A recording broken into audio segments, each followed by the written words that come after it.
Hey guys, what's going on? So, around this time of year, when it starts warming up, I start seeing a lot of those Mediterranean house geckos. You know, those little, like, kind of non-assuming looking geckos. If you live in the southern United States, you've probably seen them out on your back porch, around your, like, porch lights hunting bugs.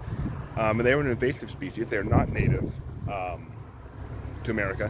And I started wondering, you know, are they like a threat? You know, are they an invasive threat that we should be concerned about? And that's what we're going to talk about tonight. But first, I got to catch one. Alright, I see one. I don't even know if I can actually reach him, so this might not go so well. I'm looking at him. Got him, actually. Ain't no way. Ha! Got him! Yes! Alright, let's talk about this little cutie. Well, he probably will spend most of his time nibbling my fingers.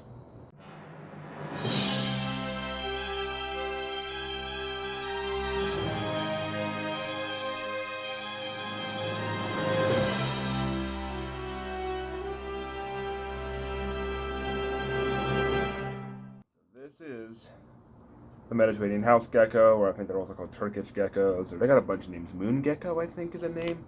Anyway, they're a very cute little gecko species, as you can see. Sort of a underwhelming, not really any color. They're kind of just like almost transparent, in fact. Here. Oh, no. No, come back. You're not going anywhere. Come back. Crap, he knows he's loose. They're kind of almost see-through on the underside. Not completely, like, not like you can really see her, but you can almost see, like, the outlines and the colors of their organs and stuff. Will he sit? I think he'll just sit now. Yeah, okay. So, he will not sit, actually.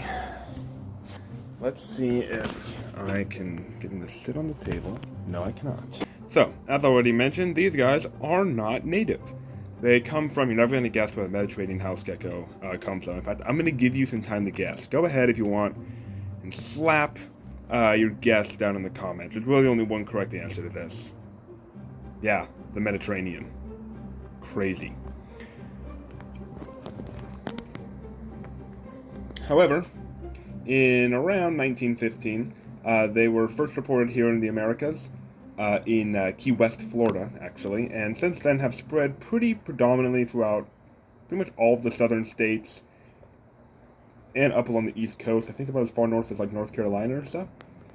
And they're pretty well established. They breed pretty quickly, and they're actually, I was surprised to learn this while researching for this video, but they're actually somewhat resistant to pesticides, which I guess is interesting to know.